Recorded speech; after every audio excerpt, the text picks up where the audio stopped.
My wife secretly married her boss after siphoning $250, $0 from our joint account, then tried to disinherit me during the divorce. Now I just found out the boss is actually her cousin in disguise. I never thought I'd be the guy sitting here, writing about how my wife, Lisa, turned out to be the biggest liar and cheater I've ever known. Honestly, I thought we had a good life. Normal, stable, nothing fancy but steady. We'd been married for 8 years, and I genuinely believed she was faithful, loyal, the kind of woman who would never do anything to hurt me. But that all shattered in a single night, and now I'm left trying to piece together how I didn't see the signs earlier. It all started about 3 months ago. At first, I noticed little things. Her phone ringing at odd hours, her being more secretive about her messages, and her suddenly taking longer hours at work. She'd always been a bit bitchy, quick to snap, especially when I'd ask about her day or try to look over her shoulder when she was texting. She'd say I was being paranoid, that I didn't trust her. And honestly, I wanted to believe her, but deep down I felt a cold suspicion creeping in like a shadow I couldn't shake. Then came the money. We had a joint account and I was the one managing most of our bills and savings. One day I noticed a strange withdrawal of $250, $0, more than half of our savings, gone from the account. I thought maybe it was a mistake or some kind of automated payment, but no. It was a withdrawal I didn't authorize. I immediately called the bank and they confirmed it was an unchecked withdrawal made by someone with Lisa's credentials. That's when my stomach sank. Why would she siphon off that much money? And where did it go? I confronted her about it and she looked at me like I was crazy. She told me I was overreacting, that I was paranoid, that I didn't trust her. But I knew better. I knew she was hiding something. I pressed her again and she finally admitted she'd taken some money, but she said it was for a business opportunity, something she'd been planning for a while. She promised me she'd pay it back, that it was just a mistake, and I wanted to believe her. But I couldn't shake the feeling that her excuses were just that, excuses. Things got even weirder after that. She started acting more distant, more secretive. She'd leave her phone on silent all the time, and I caught her deleting messages. She'd lie about where she was going, claiming she was working late or meeting friends. But I had a gut feeling she was hiding something more than just a secret affair.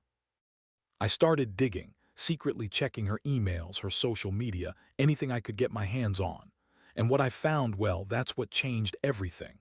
One night I decided to follow her. I didn't think much of it at first, just wanted to see if she was really working late. But what I saw knocked the breath out of me. She was sneaking into a fancy hotel downtown and she wasn't alone. I saw her go inside with a guy, tall, well-dressed, and definitely not her boss, as she had claimed. I stayed in my car, watching from a distance, trying to process what I was seeing. That moment, when I saw her kissing him in the hotel lobby, felt like my world was crashing down. I felt a mix of anger, betrayal, and just pure heartbreak. How could she do this? After everything we'd built, she was out there cheating on me with someone she insisted was just a business colleague. But I knew better. That was her lover, and this wasn't just a fling. It was serious enough for her to hide it from me, to lie about her whereabouts, and to drain our savings to fund whatever secret life she was leading. I was furious.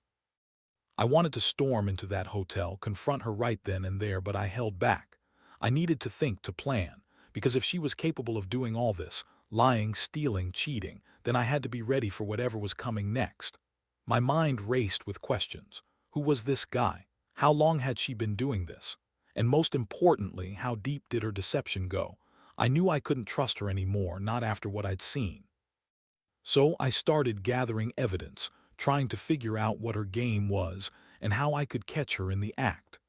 As I sat in the car, watching her disappear into that hotel with her lover, I realized I was no longer just a husband.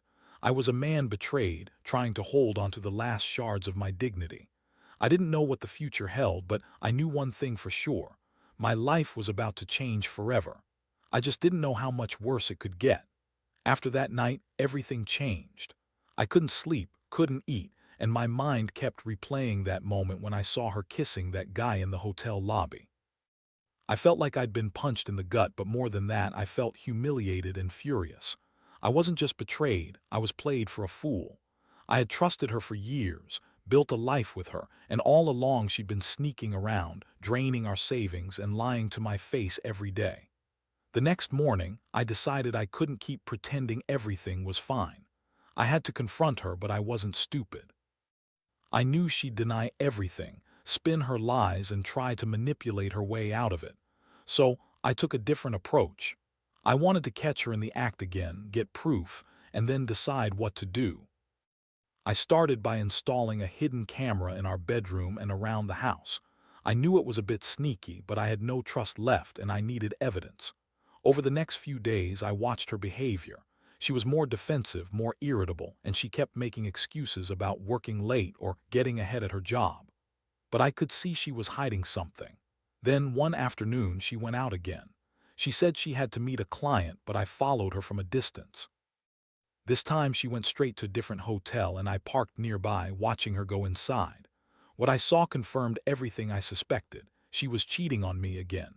This time with a different guy, younger, handsome, and clearly someone she had been seeing for a while. It was like a punch to the stomach all over again.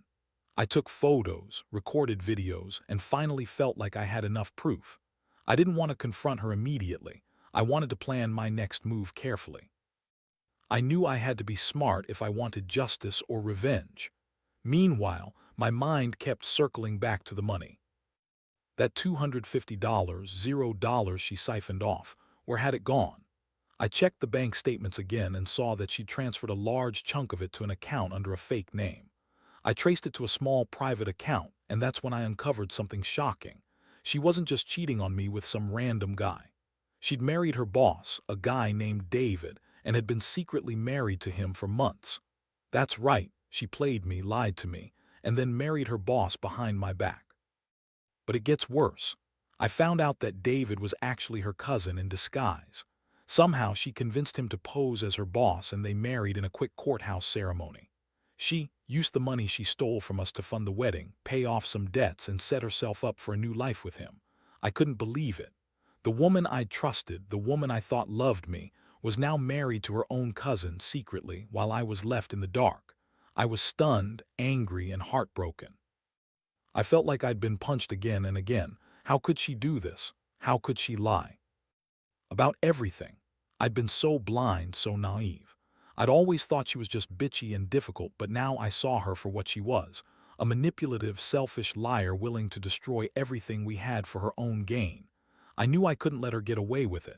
I had to do something. I started gathering all the evidence, photos, videos, bank statements, her secret marriage license, and I decided I'd confront her face to face. But I also knew I needed a plan. I couldn't just storm into her house and accuse her of everything. That would blow everything up and I might end up losing more than I bargained for. So I waited. I kept quiet, watching, planning my next move.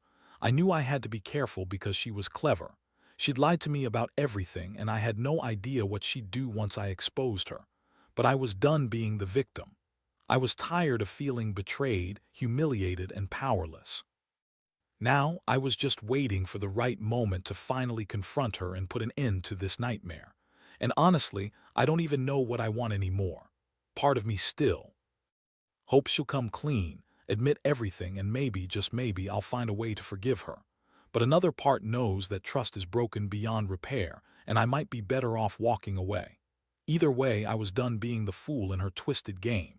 It's just a matter of time before I take control of this mess.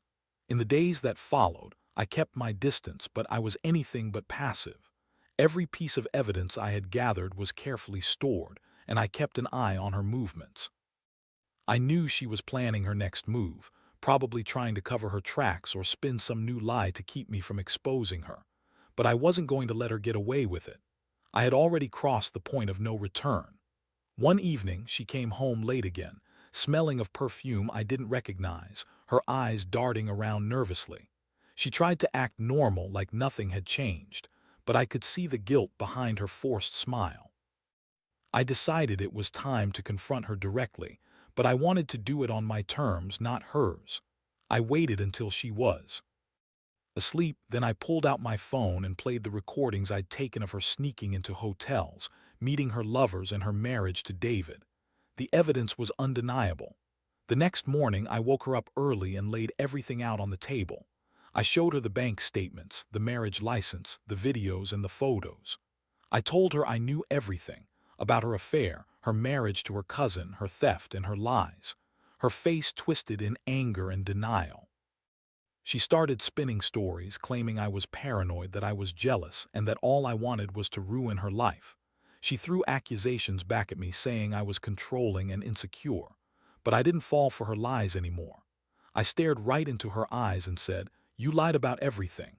You stole from us, married your cousin in secret, and cheated on me with anyone who would look at you. I gave you my trust and you threw it back in my face. So tell me, what do you want now? Because I'm done playing your game." She sat there, silent for a moment, then snapped at me with venom in her voice. "You don't understand. It's not what you think. I did all this because I was tired of living a lie with you. I needed to get out. David, he's the only person who understands me. And the money, I was going to pay you back once I got everything sorted. You've always been so controlling, so jealous. I needed freedom and I found it with him." I felt my blood boil. That was her excuse. That she was tired of living a lie, so she decided to marry her own cousin and steal our savings. It was so absurd I almost laughed. But instead I just shook my head and said, "You lied about everything, Lisa. You lied about your job, about your feelings, about that damn money. And you married David, your cousin, who you convinced to pretend to be your boss. That's some twisted story. But I've got everything on tape and I'm done being your fool." Her face turned pale and she started crying, but I was beyond caring. I knew I had to make a decision. I told her I was filing for divorce, that I wanted nothing to do with her anymore. The betrayal ran too deep. I also told her I was going to involve the authorities about the theft in her fake marriage. She begged, pleaded, and tried to manipulate me, but I was done listening. I knew I had to get out of this nightmare. I moved out of the house a few days later, taking what I could, some clothes, my documents, and the evidence I'd gathered. I left her to deal with the fallout. I also contacted a lawyer about the money. I wanted her to pay for what she'd stolen. I knew the divorce wouldn't be simple, especially with her trying to disinherit me during the process, but I was prepared. I felt a strange mixture of relief and anger. Relief because I was finally free from her lies, and anger because she'd almost destroyed everything we built together. Now I sit here, reflecting on everything. I realize how blind I was, how I ignored the signs for so long. I trusted her because I loved her, but love isn't enough when it's built on lies and betrayal. I still feel hurt, deeply hurt, but I also feel a strange sense of empowerment. I'm finally taking control of my life again, even if it's going to be a long road to rebuild. The biggest lesson I've learned: never ignore the little red flags. Trust your instincts, no matter how much you want to believe in the best. People can surprise you in the worst ways. And sometimes the only way to move forward is to cut ties, face the truth, and start over. I don't know what the future holds, but I do know I won't let anyone do this to me again. After I moved out and started the process of divorce, the shock of everything still hit me hard every day. I kept replaying those moments, her sneaking around, the marriage to her cousin, the stolen money, and I wondered how I could have missed all the signs. It's like I was blind, caught up in the routine, believing her lies because I wanted to believe in us. But now I see clearly. She was playing me all along. The legal process wasn't easy. Lisa was trying to disinherit me, claiming I was unfit to manage the joint assets, that I was controlling and paranoid.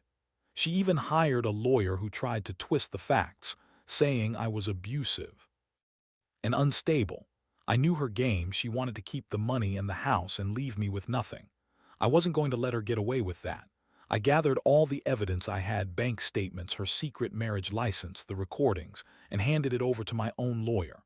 The court battle was intense. Lisa kept up her lies, but my lawyer presented the proof of her theft, her secret marriage, and her lies. It was clear she was trying to manipulate the system, but the judge saw through her. It took months, but eventually the judge awarded me a fair settlement, including the money she stole and the house. I felt a strange mix of relief and exhaustion. It was like fighting for my life, and in a way I was. Meanwhile, I also contacted the authorities about her theft. She siphoned off that $250, $0, and I wanted it back. I filed reports and the police started an investigation. I knew it might take time, but I was determined to get justice. It was not just about the money, it was about making her accountable for what she did. During this whole mess, I also started therapy. I needed to process the betrayal, the anger, the heartbreak. It wasn't easy. There were nights I'd lie awake, wondering how someone I loved could turn into such a liar and manipulator. But I also realized I'd been holding onto hope for too long, hoping she'd change, hoping she'd tell the truth. That hope was gone now. I had to find a way to move on, to rebuild my life from the wreckage. One thing I learned is that people can hide their true nature very well. Lisa was good at lying, at pretending everything was normal. She was bitchy, yes, but I never imagined she was capable of all this deception. It's a reminder that sometimes the people closest to us can surprise us in the worst ways. And trust is a fragile thing. It can be broken with just a few lies and secrets. As I look back, I realize I've grown stronger from all this chaos. I'm more cautious now, more aware of the red flags I once ignored. I don't want to be again. I want to be careful with who I trust, and I want to make sure I don't get like I did before. I've learned that standing up for myself, even when it's hard, is the only way to truly regain control. Now I'm focusing on my future. I've started a new job, moved into a better place, and I'm reconnecting with friends I pushed away during the chaos. There's still a lot of pain, but each day gets a little easier. I know I'll never forget what happened, but I also know I won't let it define me. I have to keep going, keep healing, and remember that I deserve honesty and respect from now on. If there's one thing I'd tell anyone reading this, it's this. Never ignore the small signs. Trust your gut. And when someone shows you their true colors, don't be afraid to walk away, no matter how much you love them. Because sometimes the only way to save yourself is to cut the cord completely. And in the end, I believe that's what's going to make me stronger. It's been a few months since I moved out and started sorting through the wreckage of my life. Honestly, some days are better than others, but I can finally say I'm beginning to feel like myself again. The anger has dulled, replaced by a strange sense of relief and clarity. I still think about Lisa sometimes, about how she managed to lie so convincingly, how she stole from us, and how she married her cousin behind my back. But I also realize I'm better off without her, even if it hurts like hell to admit it. One of the strangest parts of this whole ordeal was discovering that her marriage to David, her cousin, wasn't just some impulsive decision. It was carefully planned. She used the stolen money to fund a quick wedding, paid off debts, and set herself up for a new life. When I found out she married him in secret, I felt a mix of disgust and heartbreak. How could she do this to me, to us? It felt like I'd been robbed of years of trust, of everything I thought was real. I also learned that David was just as surprised when he found out the truth. Apparently, she convinced him to pretend to be her boss, to help cover her tracks, and then they married quickly. She told him she needed a fresh start, that she was tired of the control I had over her. That was her excuse, but I knew better. She had planned this from the beginning. The whole thing was a giant lie, a carefully crafted scheme to escape her past and start a new life with her cousin-turned-husband. Now, I've been working on rebuilding myself. I've started therapy again, not just to deal with the aftermath, but to understand how I missed so many warning signs. I've also begun to reconnect with friends I pushed away during the chaos. Some people told me I should go after her legally for the money and the betrayal, but honestly, I'm tired of fighting. I want peace. I want to move on. The court case, the police investigation, they're still ongoing, but I've accepted that I may never get all the answers or all the money. What matters now is my own healing. One thing I've realized is how much I'd let her manipulate me into thinking I was the problem. She was so good at twisting everything around. She'd call me paranoid, jealous, controlling, anything to make me doubt myself. But now I see clearly.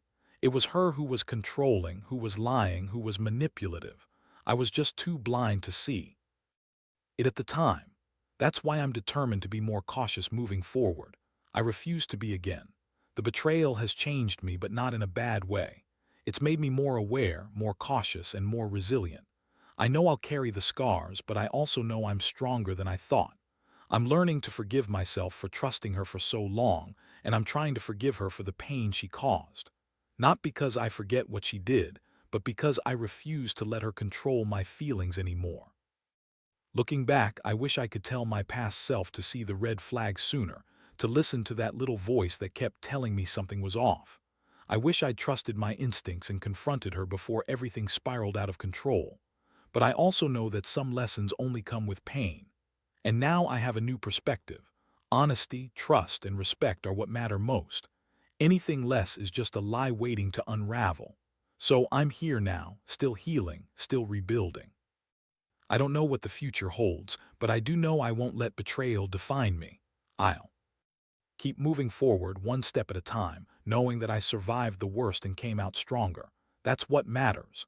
And maybe someday I'll find someone who truly values honesty and loyalty, someone who won't lie, cheat, or betray me like she did. Until then, I focus on my own peace. That's the real victory. It's strange to think how much my life has changed in just a few months. I used to believe in the trust, loyalty, building a future together. Now I see how fragile that illusion was. I was by her lies, her manipulations, and her greed. But I also learned something crucial. I am stronger than I thought. I survived what felt like an emotional apocalypse. I've faced the worst betrayal a person can endure and come out the other side still standing. Looking back, I realize I was naive for so long. I ignored the signs, brushed off the red flags because I wanted to believe in the best in her. I convinced myself that her bitchy attitude was just her personality, that her secretive phone habits were just her being cautious. But it was all part of her game, her way of hiding truth, the truth that she was capable of lying and betraying me in ways I never imagined. Now I know that trust isn't given lightly. It's earned and it's fragile. I also know that I need to be careful with who I let into my life from now on. Not everyone is honest, and some people are masters at hiding their true selves. I've learned to listen to my instincts, to pay attention to the small signs, because those are often the most telling. Most importantly, I've come to realize that revenge isn't about hurting her anymore. It's about reclaiming my peace. I've made the decision to focus on myself, to rebuild my confidence and my sense of worth. That's the real victory, to move past the pain and find happiness again on my own terms. I've started to forgive myself for trusting her for so long, and I've forgiven her, not for her sake but for mine. The road ahead isn't perfectly smooth. There will still be days when the anger resurfaces, when I think about what I lost and what could have been. But I know now that I'm better off without her lies poisoning my life. I've learned that. I deserve honesty, loyalty, and respect, something she never truly gave me, and I refuse to settle for less. Sometimes I think about the future and wonder if I'll ever fully trust someone again. Maybe I will, maybe I won't. But I do know that I'll never let anyone manipulate me the way she did. I'll be more cautious, more aware, and more willing to walk away if I see the slightest sign of deceit. Because at the end of the day, my happiness and peace are what matter most. So here I am, still healing, still growing. The scars from her betrayal will stay with me, but they're also a reminder of how far I've come. I've faced the darkness, and I've chosen to step into the light again. I've learned that sometimes the biggest lessons come from the deepest pain, and I've learned to trust myself more than ever before. I hope anyone reading this who is going through something similar knows they're not alone. That betrayal is one of the hardest things to endure, but it's also an opportunity, a chance to rebuild, to grow stronger, and to find a better version of yourself. Because in the end, the only person you truly need to rely on is yourself. And I know now that I am capable of surviving anything.